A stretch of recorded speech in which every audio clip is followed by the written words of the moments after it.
गोपी ससुराल में बहुत से सपने सजाकर आई थी। अहम की नौकरी थी, अच्छा घर है, जो तनकी मायके में देखी वो ससुराल में नहीं मिलेगी। छोटा परिवार है, 2 बहनें और माँ है, पिताजी थे नहीं। ससुराल में राज करूंगी राज। कुछ दिन बहुत अच्छे बीते, मगर एक दिन पता चला कि अहम की नौकरी छूट गई। सारे सपने हवा हो गए। अब क्या करें अहम जी, कहाँ से खर्चा चलेगा।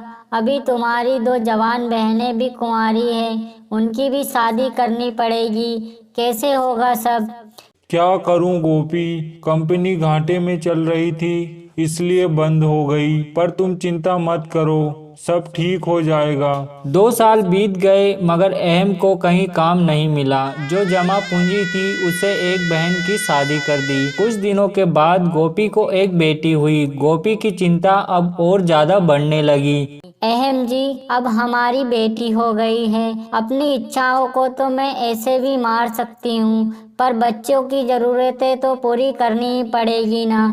जानता हूँ गोपी, कोशिश कर तो रहा हूँ। और 1 साल बाद गोपी ने एक और बेटी को जन्म दिया। अहम की माँ बोली, अहम बेटा, तेरी एक बहन की शादी तो हो गई, पर अभी दूसरी बहन भी है, उसका क्या होगा। माँ, ये घोंसला बेच देते हैं, कुछ दिन किराए पर रह लेंगे। मैं क्या करूँ, दिन रात कोशिश में लगा रहता हूँ पर कहीं काम नहीं मिल रहा। अहम जी, बहनों के लिए आप मकान बेच रहे हैं, हमारी 2 बेटियां हो गई हैं, उनके लिए क्या बेचोगे।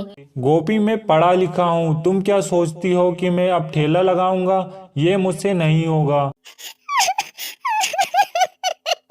तो क्या मैं अपने बच्चों के लिए 10-10 रुपए के अनाज के लिए भी तरसती रहूं। दोनों बच्चियां दाने के लिए रोती रहती है, क्या पानी पिला पिला कर उनका पेट भरती रहूं। जब तक नौकरी नहीं मिलती तब तक कुछ कर ही सकते हो, या मुझे ही काम करना पड़ेगा। नहीं, हमारे घर में बहू बेटी बाहर काम नहीं कर सकती।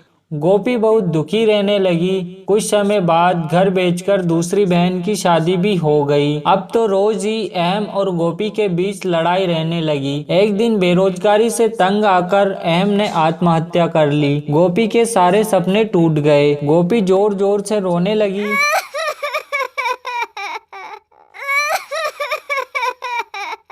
मैं बिल्कुल अकेली हो गई हूँ। अब घर की जिम्मेदारी गोपी के सर पर थी। गोपी अपनी सास से बोली, माँ जी, 2 महीने गुजर गए, जो घर का पैसा बचा था वो खर्च हो गया। अब मुझे ही कोई काम करना पड़ेगा। जिस गरीबी में हमारे दिन कट रहे हैं, मैं नहीं चाहती कि मेरी बच्चियां भी गरीबी में दिन गुजारे। मगर तू करेगी क्या बहू, कुछ काम करने के लिए पैसे भी तो चाहिए। कोई बात नहीं माँ जी, कोई तो मदद कर ही देगा।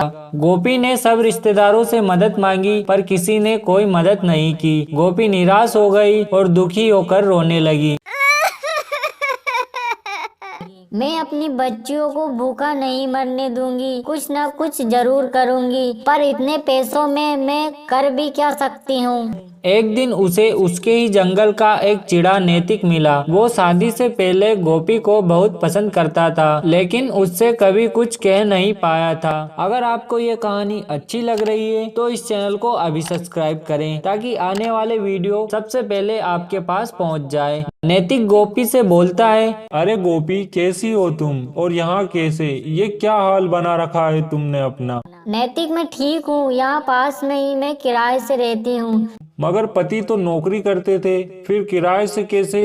मेरे पति नहीं है, नौकरी छूट गई, घर बिक गया, बहुत गरीबी में दिन गुजार रही हूँ, कोई काम भी नहीं कर पा रही हूँ। मेरे पास केवल 1000 रुपए हैं, उसमें मुझे घर का खर्चा भी चलाना है और किराया भी देना है। मेरी सास बुजुर्ग है और मेरी 2 बेटियां भी है, कोई सहारा नहीं है, सबने साथ छोड़ दिया। कैसे कर पाऊंगी इतने कम पैसों में कोई काम।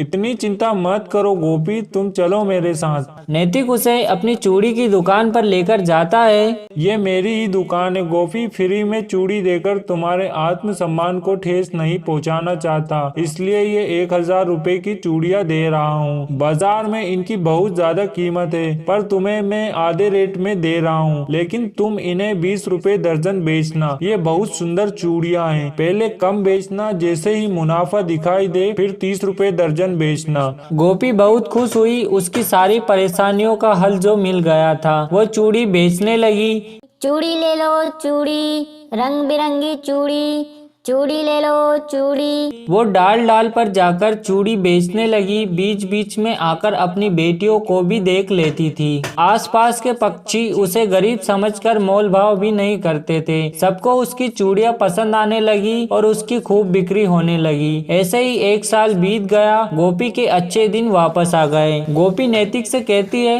नैतिक, तुम्हारा बहुत बहुत धन्यवाद। तुम्हारी वजह से मैं आज अपनी गृहस्थी चला रही हूँ, नहीं तो भूखा मरने की नौबत आ गई थी। ये तो तुम्हारी मेहनत है गोपी, मैंने कुछ नहीं किया। जितनी मेहनत करोगे उतना ही अच्छा फल मिलेगा। इसलिए कहते हैं मेहनत करने वालों की कभी हार नहीं होती। तो दोस्तों, ये थी आज की कहानी। रोज ऐसे ही नए नए वीडियो देखने के लिए इस चैनल को अभी सब्सक्राइब करें।